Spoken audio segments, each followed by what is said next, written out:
Chapter 12. The Count of Monte Cristo. Shortly after Edmond's visit to Carteret, upper-class society in Paris was delighted to hear that an enormously rich and charming nobleman had settled in their city for a time.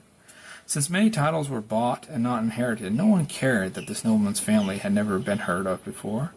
The Count of Monte Cristo had money and good manners, and Edmond knew these were enough. After hearing Carteret's confession, Edmond had decided to call himself the Count of Monte Cristo. He moved to Paris, sent Jacopo on many errands to gather information, and began his war of revenge. Edmond's first targets were Danglars and Villefort, co-owners of the largest bank in Paris. Danglars, always shrewd, had made a wartime fortune as a supervisor of supplies for the army. Though it was illegal for him to do so, he had purchased food and ammunition as a private merchant. Then, as head of supplies for the army, he had bought his own goods for the government at an enormous price. He was now among the wealthiest men in Paris, but his passion was still to have more money. Since titles could be bought, he became known as Baron Danglars. Villefort had become his associate, for he, too, always needed money. His connections with the government brought in international business and secret information. Though rich, Villefort had had some misfortunes personally. His first wife had died. His second wife was highly nervous and terrified of poverty. They had been childless for many years, but now had a son, Edward, for whom both parents would gladly have died. Villefort had come to the bank especially early one morning because Danglars wanted him to be present when he received the fabulously wealthy Count of Monte Cristo, about whom all Paris was buzzing. Exactly on time, the Count was announced and shown into Danglars' elaborate antique-filled office. Danglars was disturbed by his first sight of the tall, slender man with a pale, calm face. The Count's clothes were so fine, yet not showy, that Danglars felt shabby in his own rich garments. He did not like feeling inferior, so he waved the Count in with a casual nod. "Please come in, sir." "No, it's Count, isn't it? This is my associate, Monsieur Villefort. Sit down here. This chair once belonged to the Emperor of China. Now it belongs only to a baron." Danglars laughed nervously as he spoke. Edmond nodded pleasantly to both men and handed Danglars a letter from the most famous bank in Rome, Thomson and French.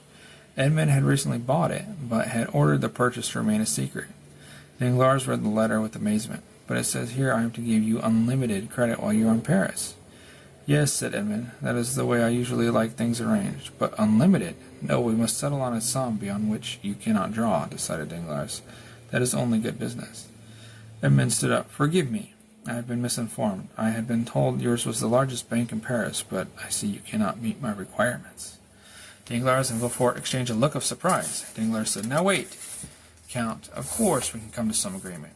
Why don't we set the amount that you can draw on at, say, 1,000,000 francs? I'm sure you've never had such a good treatment anyplace else." Edmond was laughing. "Excuse my mirth, my dear Baron, but 1,000,000 is ridiculous. I carry that amount with me at all times, just in case I see some trinket I want to carry home with me." Edmond opened his money case and displayed more than the amount of money he had just claimed. Danglars stared at it open-mouthed. Villefort left his chair so he, too, could see. The partners exchanged another quick look, and Danglars said, "You shall have any amount you desire, Count, any amount." "Thank you, Baron Danglars. Also, I may ask you to handle some investments for me from time to time. Perhaps I will buy some cargoes, cashmere or Indio from the East, you know. I will inform you what to buy, and, most important, when to sell for me." "Our bank is at your service," said Danglars and Villefort almost together. The idea had come to them both at the same time that they could use the Count's instructions to invest on their own behalf. From then on there was constant communication between Danglars and Villefort's bank and the Count of Monte Cristo. Funds poured out of the bank for Edmond's new house, his carriage and matched gray horses, his large staff of servants, his entertainments, and his antiques and paintings.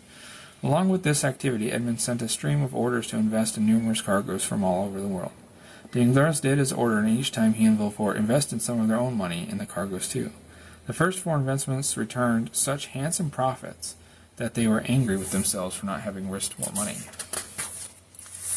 Soon, both men had invested all their available money and were using the bank's assets for themselves.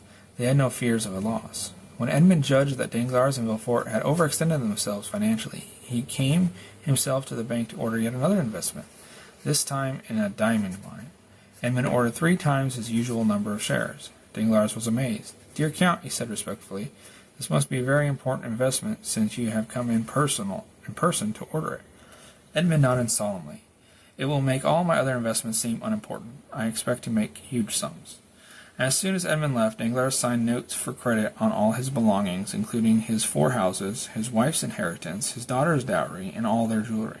Villefort, aware of his wife's intense desire to have great wealth, hesitated. Then he reasoned that the success of this investment would make her 10 times as secure as she was now, so he followed Danglars' example. The 2 men spent the next few weeks envisioning themselves the richest men in Paris, except for Monte Cristo. During the next 2 months, reports of cargo shipments began to come in. Storms had wrecked ships, cargoes had been captured by smugglers, and men who had once been trusted with transporting cash had vanished with it. Though somewhat disturbed by these reports, Danglars and Villefort remained happy and confident of their great wealth to come from the diamond mine. Then the news came. The diamond mine was a fraud. Danglars, pale and trembling, rushed to Monte Cristo's house. The Count was having a late breakfast and ordered coffee and fruit to be brought for Danglars. Danglars gasped. "Count, how can you sit there so calmly and eat? We are ruined. The diamond mine was a fraud." Edmund smiled. "I heard a rumor some time ago that it might be. Through Thompson and French in Rome, I sold my shares. I have lost nothing. This fruit is really excellent. Please try some." Danglars sank down in a chair. "Why didn't you tell me? I am ruined." "Ruined?" Edmund pretended surprise. "Oh, I didn't know you were investing in my choices. You have my sympathy." "Jacopo, I will have more coffee." Danglars rushed home. Without speaking to his family, he packed a suitcase with his clothes and his wife's jewelry. He raced to the bank and ordered all available cash brought to him. Neither the jewels nor money belonged to him, since he had already used both to gain credit to invest in the mine. With his fortune, Danglars fled from Paris. When Villefort arrived at the bank, he found the employees in a turmoil. No one had given them instructions, but with no money available, they had been forced to shut the doors of the bank. In Danglars' office, Villefort found the report on the diamond mine. At this crushing blow, Villefort felt his mind waver. He fell into a chair and stared unseeing at the wall. For 5 hours no one could rouse Villefort until the butler from his house suddenly appeared and spoke to him.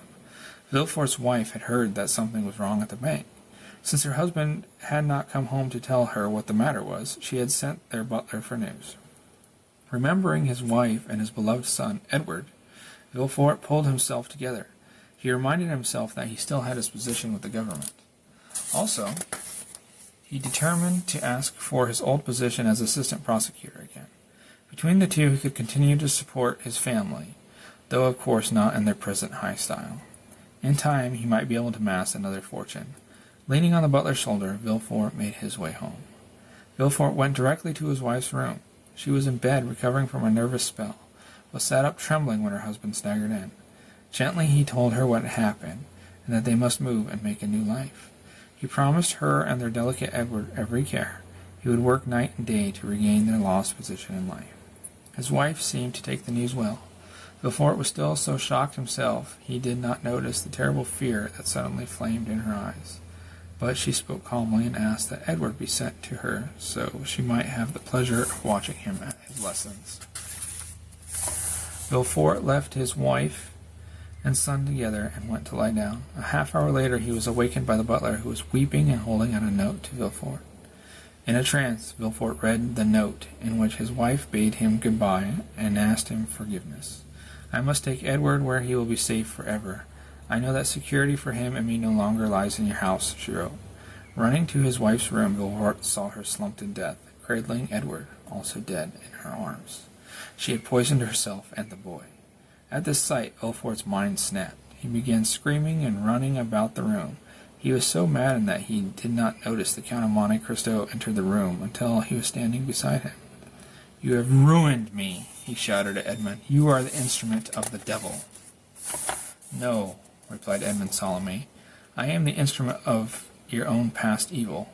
Look at me carefully, Villefort, and see if you can see a young innocent sailor whom you betrayed with a smile and kind words." Villefort started back, putting out his hand to ward off Edmund. It cannot be. No, you cannot be. You cannot go on. Yes, I am Edmond Dantes, thundered Edmund, and you deserve your fate. Villefort started to groan and weep. I admit it, I deserved it, but they did not. He sank to his knees beside the bodies of his wife and son. Now it was Edmund's turn to gasp. He bowed his head for a moment and murmured, You are right. I had no hatred of them, only you, Villefort. Villefort looked up with a mad gleam in his eyes. Not Villefort, Noirtier, Noirtier, Noirtier, Noirtier. He chirped his father's name like a bird, over and over. A doctor had now arrived, and he shook his head sadly at Villefort, who was dancing and capering about the room. He is quite mad, said the doctor. He must be bound, or else he would hurt himself. Edmund drove off with Villefort's screams and chirps trailing after his carriage. When he arrived home, he was greeted by Jacopo with the news that Danglars had been located. And as you ordered, sir, I had some of my old smuggling friends prepare a reception for him. And they had. The smugglers had stopped Danglars' carriage along the road and dragged him from it, along with his precious suitcase. He was tossed into a bedroom in a farmhouse, but not harmed. At first, Danglars was terrified, but he soon regained his confidence and demanded food and drink. Food has to be paid for here, said his guard. Likewise drink. Can you pay? Of course I can pay, answered Danglars with scorn. Bring me meat and wine. The man counted on his fingers. That will cost 10,000 francs. For a moment, Danglars was speechless. Then he cursed the man and announced he would rather starve than pay such a sum. He held out for 2 days and 2 nights until he got weak and thirsty. Then Danglars paid the 10,000 francs and was given a fine meal. This pattern went on for a month. Soon Danglars was down to his last 1,000 francs. After a lifetime of greed, he could not bear the thought of being penniless. He held out for a week. Feeling close to death, Danglars realized his foolishness. Creeping to the door with his money in hand, he called weakly to the guard to bring water and food. But it wasn't his guard who entered the room. It was a stranger whose face was hidden by his cloak. Do you suffer? asked the stranger. Yes, I am starving, said Danglars. I know an old man who starved through your doing, said the man. Do you repent? I don't know who you mean, but yes, I repent, said Danglars weakly. Edmond Dantes decided to show mercy because he was sorry for what had happened to Villefort's wife and son. He dropped his cloak. I forgive you. The Count of Monte Cristo, cried Danglars. No, monsieur, I am Edmond Dantes. Danglars gave a terrible gasp and fell backward. He trembled all over and wept. Edmund looked at him with contempt and turned to the guard. Feed him and let him go with his 1,000 francs. I want him out of my life forever. Paris never heard of Baron Danglars again.